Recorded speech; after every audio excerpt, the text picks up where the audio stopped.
Each season, Guys Telling Stories seeks out fascinating people with a good story to tell. I'm Bill Easton. Man next to me is Rich Douglas. We're a couple of guys who love a good story, so join us in our quest to find fascinating people with a good story to tell. This is Guys Telling Stories. Welcome to Guys Telling Stories. How are we doing? Great to be here with you, Bill. Yeah, you too, Rich. Yeah, excited to kick off the holiday season. Talk Yes. a little travel. Talk about SantaCon. Traveling a lot of travel talk. Yeah. Rich, you need to go somewhere. Well, you know what? This event, SantaCon, takes place in New York City and all over the world, but the largest one's in New York City. So, This is the first one? Is this like the original? well, we'll have to ask. The history What is of the original? Like three guys get together in a Santa suit? Can they call themselves SantaCon? Well, you know, we're talking to an expert today. I'll ask her. Yeah, we'll have to talk to her, you know. The New York City, though, is the largest one, and I wanted to ask you, you ever been to New York City? Oh, yeah. I've been there a few times. Yeah? Oh, Is it amazing? It's cool.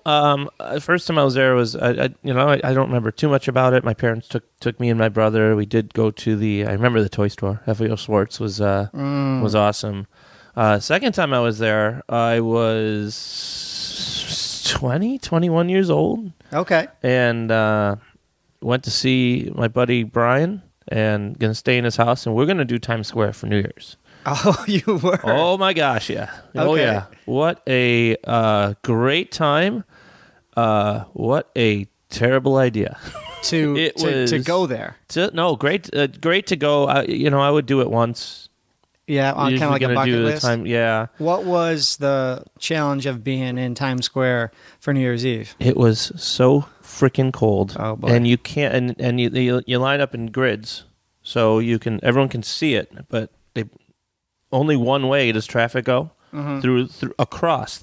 So you have every block you gather, and then if you leave, you're not getting back in. So you can't go anywhere. Oh, so if you get out there let's say you get out there at 8:00 and you somehow have a bunch of beer in front of you, you can't do anything about it after you drink the beer. Yeah, you can't go to the bathroom. You can't go to the bathroom. So can't leave. Don't bring leave. a bunch of beer. No, or anything. bring. Yeah. No.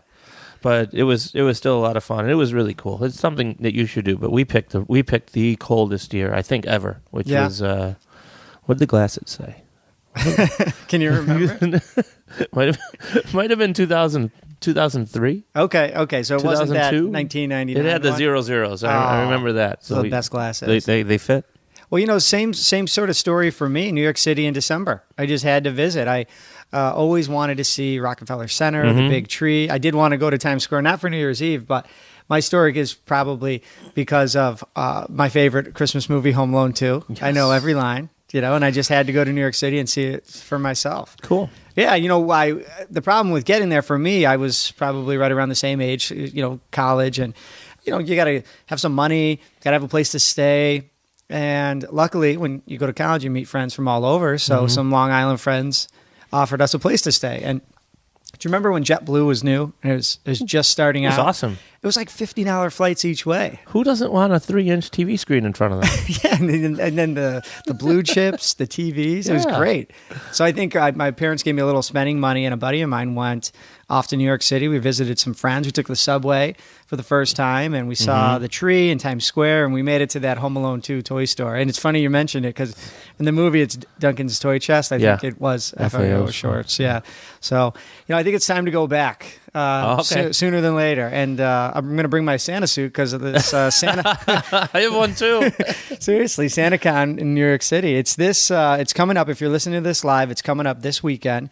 And our guest today is one of the organizers. Basically, for those who don't know, I did a little research, Bill. It's an annual event held in cities around the world where people dress up like Santa or other Christmas characters and parade around the city. I've heard it called performance art meets pub crawl. But in New York City, it's the biggest SantaCon around. And the event's actually a fundraiser. To date, I think they've raised over $300,000. And they donate that money to various local charities in and around New York City. It's amazing. It's a lot of money. Tons of money. And our guest today, Eliza Spear, helps organize SantaCon in New York City. And basically, Bill, she's going to be the voice of Santa for this interview. Oh, really? Yeah. Oh, I'm excited for this. His face just lit up like a little kid on Christmas. So let's talk to Eliza about SantaCon. Eliza, welcome to the show. Oh, thanks so much for having me. This is so exciting. Yeah, we're really glad to have you on. And I told Bill, his face just lit up. I was like, we're going to talk to the voice of Santa. This is the voice of Santa. That is me. Somebody's got to run Santa's Twitter. He's a busy guy. I love it. Oh, I don't know. I have so many questions. I'm so excited about this because as someone who has dressed in costumes his whole life and have done things, like what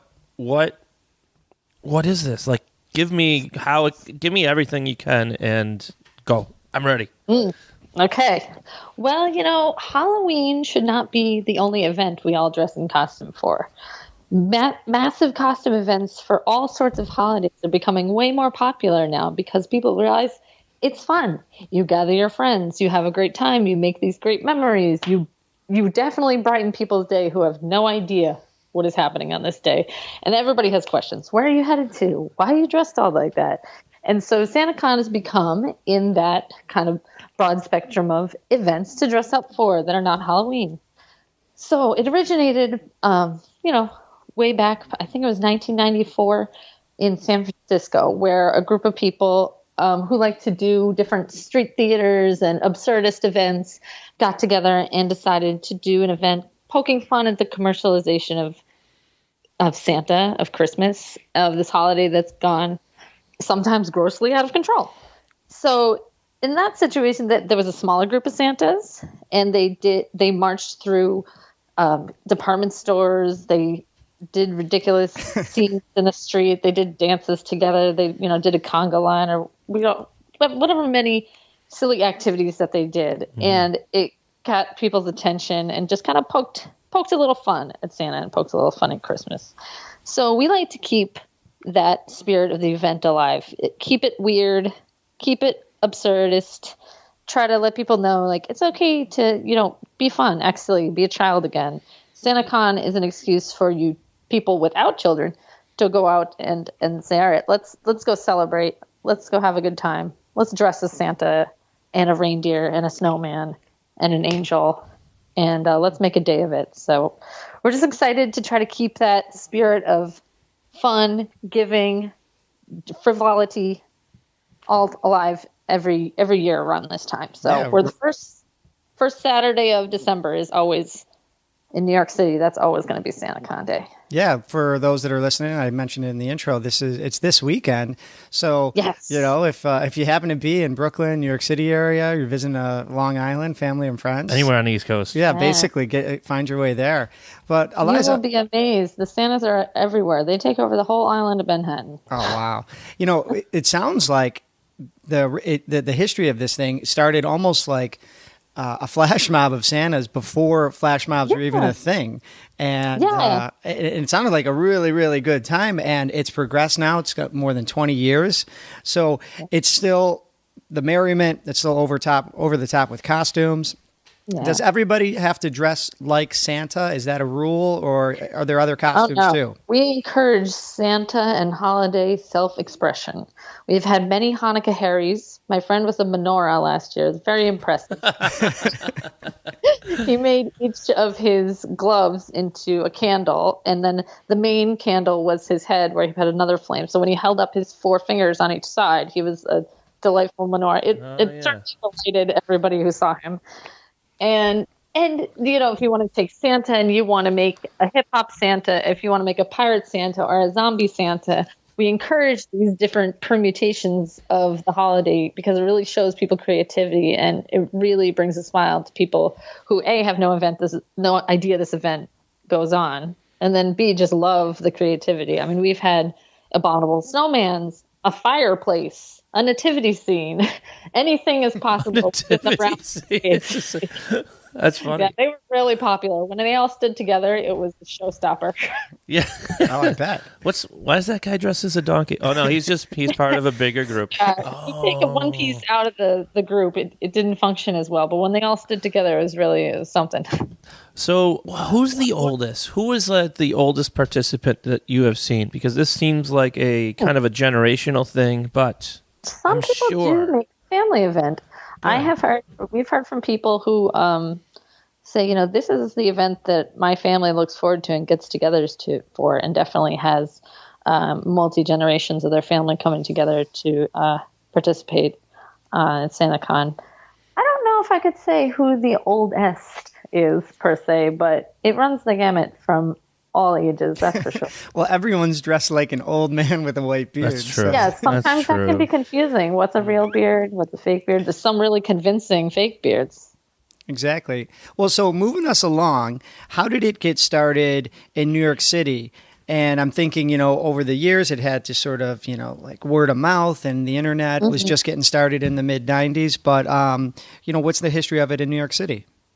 Oh yeah, the internet has for sure changed SantaCon in a grand way. I mean, now that we have the ability to get the word out so quickly, especially on our whereabouts during the day, that's completely changed the way we've done this. But it's also spread to multiple cities in other countries too. I'm always surprised to see when I go through our social media and I just simply put in, hashtag SantaCon, the Tokyo SantaCon that will pop up, or the London SantaCon, which has gotten pretty big. So now I've heard that we're in more than 350 cities worldwide. I don't know where that fact checker came from, but that's what I've heard. And so it came to New York through this group of underground artists and people like that who heard about the San Francisco scene and wanted to do the kind of absurdist street theater that they were doing. And New York City is kind of the perfect city for that. You can all get on the subway together and make a scene there. You can all go to the steps of the New York Public Library and make a scene there too. So New York kind of was a perfect spot for it as well. Well, we definitely have one here. I think it's a little different than I'm pretty sure you cannot dress up if you do not have a beer in your hand. So ours is more of a pub crawl than it is any type of theater. In fact, the only theater that happens might be after 2. 2 p.m. Only 2. Drama can ensue after a certain time. That's true. Yeah. So for someone that hasn't seen it before, what does... I can picture this. I can picture everyone just getting off a subway and running up the stairs. But kind of paint a picture of what it actually looks like. Like what happens when you do get off a subway. And well, I would say so. The further away from the starting point of the event you start in the morning, you feel a little silly. You're by yourself or your friends. Hopefully with your friends, then you feel a little less silly. And you start as a little trickle of Santas. Then as you get closer, you join with other Santas, and it turns into a little bit of a stream of Santas. And then once you get closer to our starting point, especially that first 10 a.m. start point in the morning, it's a red tide of Santas. Every train, every bus coming has Santas, more and more coming off of it. So the spectacle of the sea of red that can kind of come all together, maybe like a Santa reservoir. But it's pretty great. And that's where in the morning we schedule street performers to play. We've had them play live music there and different stilt walkers. And we do the commencement address where we say, this is why we're here. This is why we're together. Go forth, be merry. Take care of each other, be nice to the children, do not mess with the cops, and have a great day. There you go. Now, for people who haven't seen it, I'm going to give them some context. If you go to see a hockey game and it's a sold out, arena, might be 16,000, maybe 18,000 people. So how many Santas are we talking when you guys officially meet up and start the day? Is it more than that? One time, the biggest gathering we had for the first starting point was probably in Central Park. And we didn't really have any way of since we only do by donation, we don't sell tickets, so we don't have a real way of knowing how many people are attending this event. Our best guess were between 20,000. Wow. And a lot of them do show up to that first start point. And so, maybe not every Santa gets themselves out of bed and gets there at that time. But by the time it swells to its greatest point and expands all over the city, they're definitely at the 20,000 mark, 25,000 mark. And the beginning point is really fun to get like a big, nice group picture. And everyone's really just so excited to start the day. They've gotten their friends together. They planned their outfits. They got up early to put on their makeup or whatever costume it is they decided on. And they got themselves there, and they're just like real excited to see this finally come together. Some people do it every year. Some people say, okay, I saw that. And then they move on the next year. Yeah. Well, so after the big picture, after everyone sort of meets up, you mentioned other locations and using social media. Yeah. So what's the timeline of the day look like after the initial meetup? After the meetup, we have some anchor venues where they're larger venues that can accommodate a lot of Santas. So we put the word out on those the night before we start. So that would be the 8th, Friday the 8th. So Santa goes on Twitter, puts out the map, tells you where the starting point is, and tells you where those main anchor venues are going to be throughout the day. So if you wanted to plan your day with your friends and say, okay, we'd like to be closer to Midtown West, then you could say, these places over here might work for us. And if they're too crowded, we'll go to the place next door. And just find a place that has the vibe that works for you. We have all sorts of things happening, from DJs to live performances of music to live dancing and like aerial performances. So if you're into more like that circus arts, want to see some aerials, go here. If you're into hip hop and you want to dance a lot, go to this venue here. And we still have a short description underneath the anchor venues of what's going to be happening there. So people can really get excited about, oh, I want to go to the rooftop bar. That sounds great. We'll be dressed up warm anyway. We'll go there. And so they can really decide, all right, maybe we want to pass through Washington Square Park and we want to sing some Christmas carols for people. That's a super fun thing to do on your way from one venue to another. We used to move like a giant snake from one place to another. So Santa used to say, next stop is this, next stop is that. But you can't just name one venue now. There's too many people that would overwhelm, and people would be in the streets outside the venue, and that's not safe. And we want to make it as compliant with the city and safety and the police as we can so that we can continue to do this. You can't see Bill right now, but he has the biggest smile on his face. Because when you said like we need to find a venue that can hold a lot of Santas, we're just thinking to like imagine calling up a restaurant, a bar, even just like and be like, okay, we have this, and if they're not familiar with it, it sounds so out of the norm. But costumes get big, Then there's props. Everyone has these things that. It's not just a person. Mm-hmm. So you have an outfit. Some of them are probably very expensive. Mm-hmm. Some people apparently are shepherds and have their, their staffs. Maybe there's a live lamb in a bar somewhere.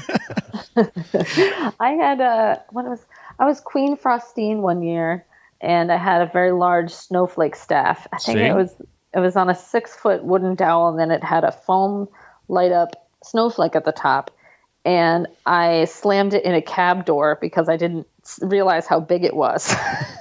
And luckily it sustained only minor damage and was put back together. But fitting that entire costume, including my headpiece and the snowflake, into a cab was kind of difficult. So how did you get involved with this event?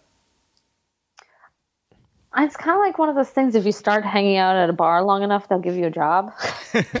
I've been there. I was on my way home.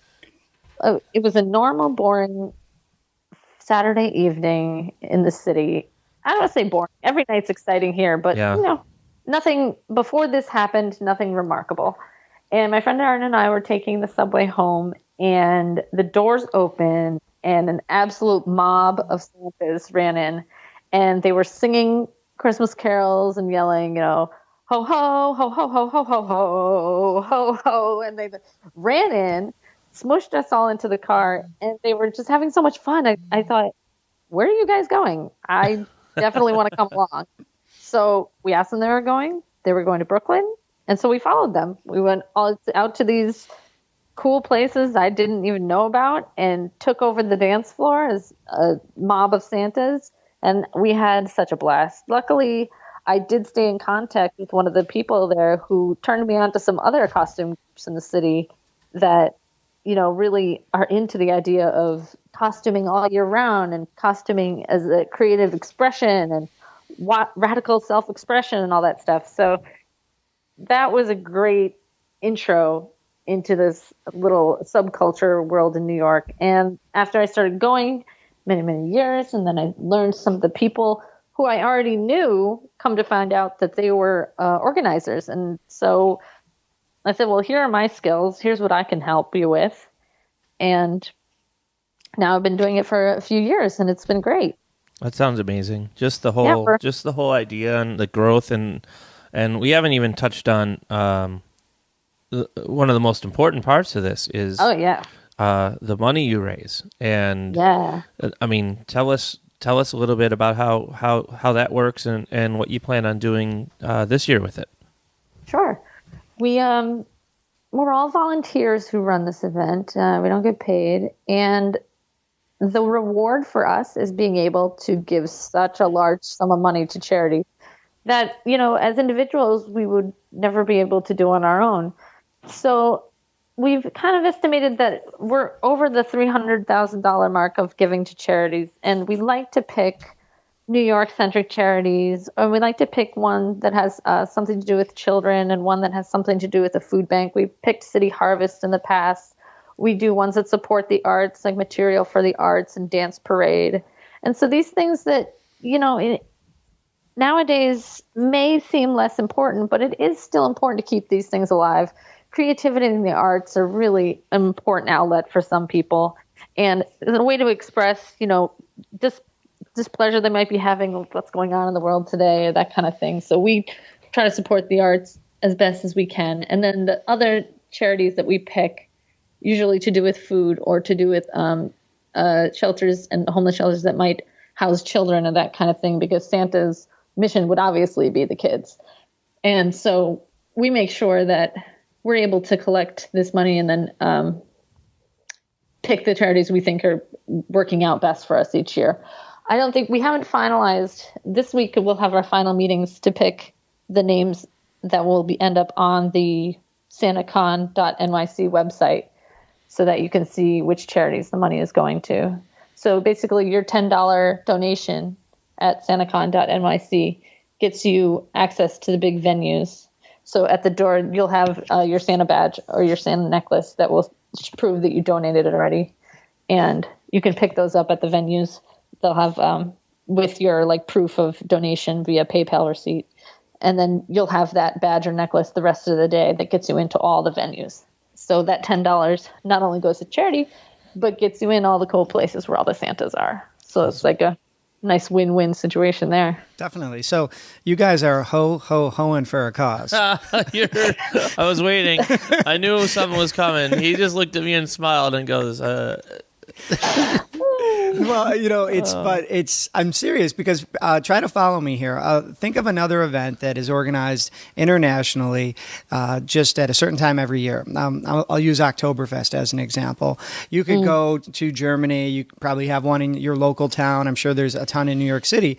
But when you think of Oktoberfest, you don't think of raising hundreds of thousands of dollars for charity. But that's a good point there. Yeah, that's an important part of what you guys are doing, and that sometimes might get kind of lost along the way. You just think it's a good time, with your friends on a Saturday, but really, it's a good time, and it helps support the communities in and around where the event's organized. And all those programs that she mentioned, especially the arts programs, are ones that need to be every year. It seems they have to be more self-reliant on raising their own funds because there's always less and less that they get, basically from government. So it is super important that they get creative and find those outlets and find a way to reach into that bag of people's donations, because it is people that keep the arts alive. Mm-hmm. Yeah, as a creative event ourselves, we're really proud of being able to support the arts in that way.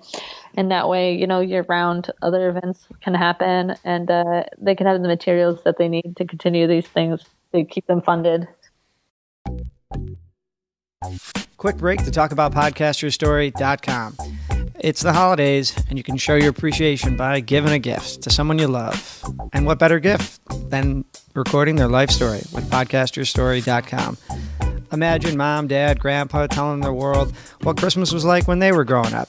Wouldn't it be great to ring in the new year by listening to someone tell you their life story? Well, the experts at podcasterstory.com have the perfect gift. It's an audio interview where your loved ones tell their story. And the final product is a polished podcast recording that can be listened to by family, friends, or the entire world. And there's a special offer for our listeners. 20% off your first recording by mentioning promo code GTS. That's right. Give the perfect gift this holiday season by helping someone you love share their life story with the world. And get 20% off with podcasterstory.com simply by mentioning promo code GTS. And now, back to our interview. Well, changing gears a little bit, we always like to ask about some hurdles that you guys have overcome that you're ultimately better for. And I kind of just wanted to start that segment by asking about logistics. I'll share a quick story with you. Bill and I. Logistics. Oh yeah, logistics. I'm talking like just bathrooms or IDs. Those are important logistics. I'll give you for example. We always get together for St. Patrick's Day. We throw on our green and we wear hats and necklaces. And I think, Bill, we got separated this year or last year, but I just had to go to the bathroom so bad. And there's always an annual parade, but some of the only places we can find to go to the bathroom is like an Arby's on the corner or something. Yeah. And I remember I like popped in there, and of course there's only one bathroom and there's a line. And so I'm waiting in line and I'm like starting to sweat. I have to like go so bad because it seems like this line isn't moving. And this is where the logistics question comes into play. When I got in there, the monstrosity of humanity that was like in that bathroom was something I want no other human to ever have to look at. We're talking like green beads. There was some Solo cups. And when I was leaving, I passed by a mom with her little kid who was waiting in the same line. And I just looked at them with the most serious look in my eyes and said, you do not want to bring him in there. because it was too many people and not enough bathrooms. So I guess asking you about logistics and organization, what type of hurdles have you guys had to overcome? Oh, yeah. Along the same lines, we had a few years back, too many people, not enough space, maybe a neighborhood that wasn't ideal for us to fit in. And so the backlash against that was pretty major, to the point where we thought like, oh, maybe this event won't happen anymore. Maybe we'll be shut down. And there were neighborhoods that forbid Santas. I mean, you can't really forbid Santas, but they put signs in the doors, Santa not welcome here, that kind of thing, which is bah humbug. I mean, that's fine. That's their personal choice. It's their business. It's totally fine. We respect that and move to the next place. And so now we spend a lot of time walking the streets of New York. Okay, how many venues are on this block? How many people? What's each one's capacity? What we want to plan it so that it doesn't end up like a parade. Okay, every parade in New York City is 1,000 people at the Starbucks attempting to use the bathroom because there's no other place to go into. Mm-hmm. So at least these venues that some places hold concerts and are larger venues, over 900, 1,000 people, they have the facilities that are going to prevent the overflow into the streets. And we try our best to also put the word out and be like, Santa doesn't litter. Santa's always watching you. Make sure you and your crew are, doing what's right and showing the kids in New York that Santa is still fun. He's not scary. Mm-hmm. Bring something for the kids if you like. be nice to them and smile to them. Definitely don't mess with them because we don't want to ruin their vision of this holiday. We want it to be magical like it was for us when we were little. So we try our best to find spaces that work for Santa the best, and then really do a lot. I mean, I sent a lot of tweets and Instagrams out beforehand telling people, hey, this is how Santa acts. Make sure everybody in your crew is on board with that. And if they're not, try New Jersey SantaCon. Just kidding. We love New Jersey. It's true. You can act. It's a lot easier to act like an idiot when people can't see your face. That's. It is just the. I tried out for that mascot at West Virginia back in the day. West Virginia's mascot, you see their face. There's very few college mascots that are just. And that's one of the hard things about it. You put yourself in a costume when no one knows who you are. I'll act like an idiot all day. But when someone sees your face and knows exactly who you are and knows where you work and can be like, hey, Rich, how are you? How are you doing? What are you doing right here? Don't do anything on SantaCon that you wouldn't want your employer to see. How about that? Exactly, yeah. Well, from what I can hear, it sounds like you deal with the organization and the logistics by working and organizing with the community. So, yeah, we do community boards, the police precincts, the neighborhoods, the venues, and there's permits, contracts, and a lot of communication. Well, and that's really great. It's kind of cool to take our listeners behind the scenes and hear that this isn't just necessarily something that's thrown together last minute. There's a group of volunteers that are really working hard with the New York City Police Departments and the businesses, and there's a lot of thought and planning that goes into it. It can be a real win-win for the businesses and for the people around the neighborhood making money on visitors to the city. People come in. I just had someone write on our Facebook page that they're coming with their friends from Texas, which I think is terrific. That sounds amazing. That's awesome. and the chaos that it was before was fun, but it got too big for it. And that was where we experienced a lot of the backlash. And even though it was continuing to be a charity event, people still were angry. Yeah, the money donated to charity needs to be worth the trouble that some people have. Yeah. So that makes sense. We want everyone to be safe. So what are you looking forward? I mean, obviously your event has not happened yet, and it's happening in days. Yeah. But beyond this event, my anxiety level is growing every morning. What are you looking forward to, like, in the future? If you can touch on that a little bit, like, what does this event have down the road a couple of years? I would love to see it become a holiday parade. I think, we already have a big one, obviously, Thanksgiving Day parade. Have you been in that before? No, I haven't, but a coworker of mine was in it this year. I saw her on TV. Because I think the SantaCon, maybe having a bunch of thousands of Santas in that parade wouldn't be a bad idea. Yeah, but you know who ends that parade? Yeah. Oh, yeah. The real one. Yeah, we don't want to steal his thunder. Right. He doesn't like that. But I do think a parade would be kind of cool. I think that would be terrific. If that would really let people show off their most creative outfits. If marching bands would want to come, maybe we could have a dance group, do a Santa dance routine. But there could be all sorts of really fun things happening there. And maybe we can incorporate it with other events too. I was throwing around the idea at one of our meetings where when we start early, sometimes the ideas, doesn't matter how big they are, they'll get written on the board. And I was like, what about a Santa 5K for those people who do turkey trots and Santa runs? The Santa runs are really popular. It would be cool to do one of those around Central Park, but I don't know if we're ready to take on that kind of logistics just yet. Right. It could evolve to that, though. I mean, we would need an army of Santa organizers. a lot of elves. Instead of the few people that we have right now. Yeah, definitely. And, just involving more people, too. Now knowing that it's not just Santas, it's other costumes, and it's not just one long parade, it's different groups. Did I hear rumors that there was a baby SantaCon or a dog SantaCon? There was. It was so cute. I think it was sponsored by a company that did these little baby scooters or baby push carts. And these parents came with their babies dressed as Santa, and then put them in these little carts, and then paraded them around one of the parks. It might have been Bryant Park, but like that sounds super adorable. And Dog SantaCon has definitely happened. We have spin-offs that have happened that are super cute. And if you want to attend a more family-oriented event, those might be the ones for you.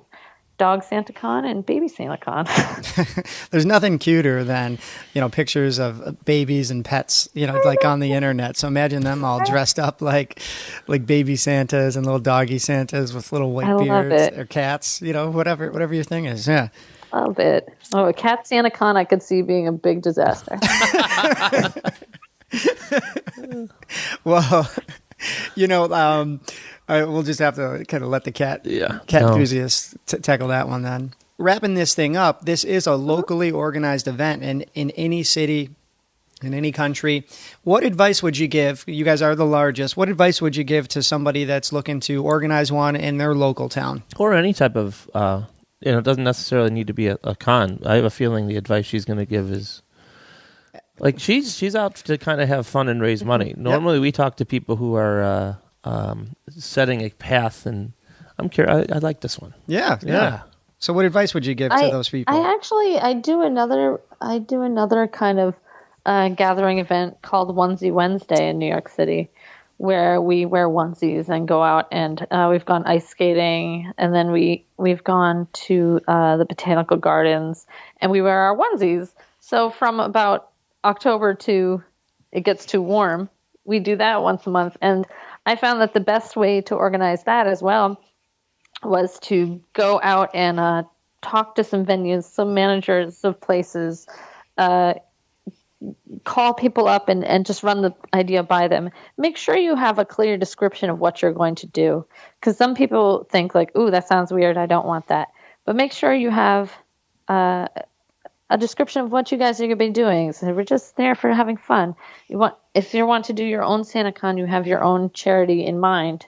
Start early. Start in October and walk the streets of whichever city or town you want to do, and say, "Oh, this place would be perfect because we've got a place for food right next to a place for drinks, right next to a place for music," and that three could be the winning combination if you go in and build a good relationship with the people in those venues and say, what about doing this event that could bring all these people to you, but also is going to be hopefully an organized and fairly well-behaved event. Throw out ideas that, sound kind of crazy, but if they came together would be really great. Like, oh, the world's largest elf gathering is happening, and we're going to try to get the world's biggest group photo of elves. Whatever you want to try to put out as the wacky idea might just catch on with people near you.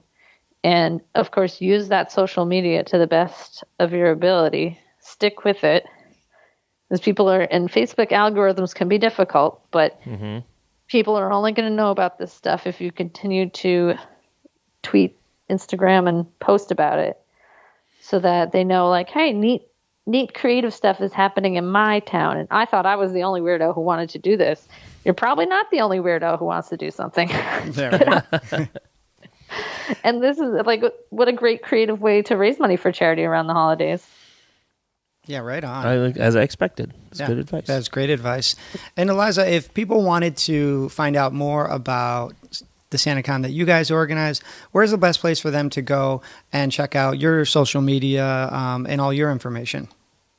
So right now we have on our main website where you can donate is SantaCon NYC. And of course, Santa is on Twitter at SantaCon. We managed to get at SantaCon before someone else got at SantaCon NYC. So if you want the official, we are at SantaCon. And let's see, we're also on Facebook, SantaCon NYC. And I said Facebook already? Oh, yeah. And Instagram and Snapchat. But if you find the SantaCon page on Facebook, I also have listed all the other ones, our Snapchat names and stuff like that. We're excited because we just got a couple people who are trying to develop apps, and certain apps that are geolocation centric. And so we're kind of being part of the testing of these things to say, hey, here's something that's really happening at a time, at a place. And it's kind of like crowdsourcing for what's happening at each venue. So it's a way to see, like, I'm at 23rd Street, but I wonder what's happening at the 59th Street location. So there's an app called Etch, ETCH, that we're trying out this year. And then there's also GeoSwap too, which I believe we did last year too, which was a great way. It's actually a map, and then little Santa heads pop up at all the different places on Santa Day. That's fun. Especially helpful for New York City, where, getting around is kind of a challenge. So that's kind of really neat to open up the map and say, oh, just 2 blocks that way, there's another Santa head. So. Yeah, that's cool. Yeah.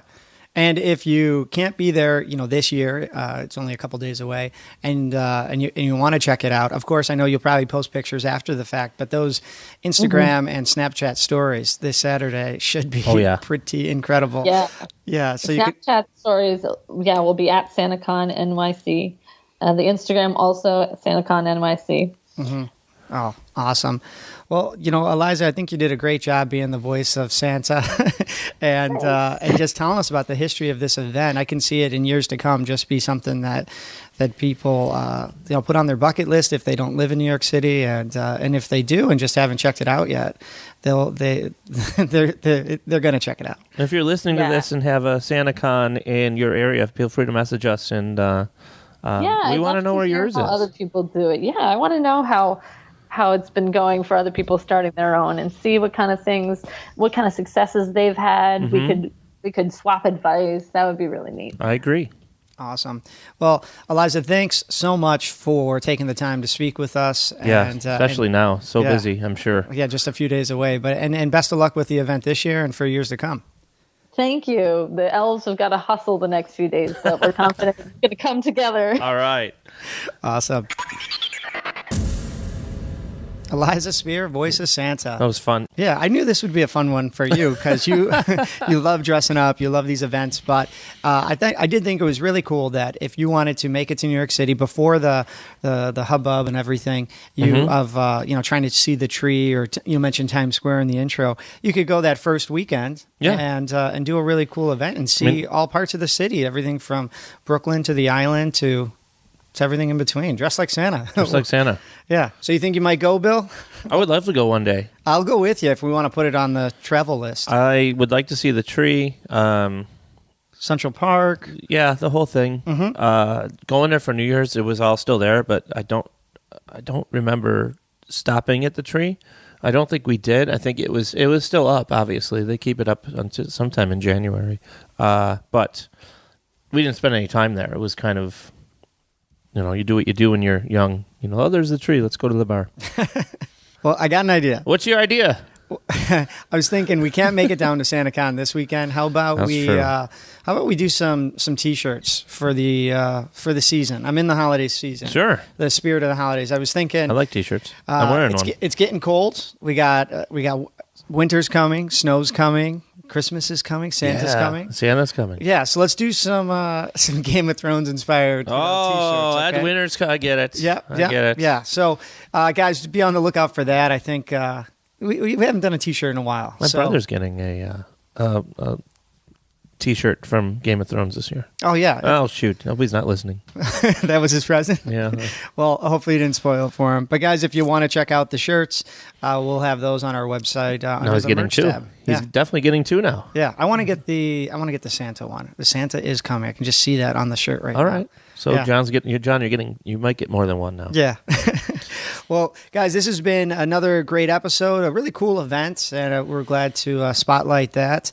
As always, if you are not subscribed to the podcast on whatever listening device you use, hit subscribe. We've got a ton of good interviews coming up the next few weeks, and I'm excited for this season, Bill. Me too. All right. Well, as always, I'm Rich Douglas. I'm Bill Easton. Okay. Till next time.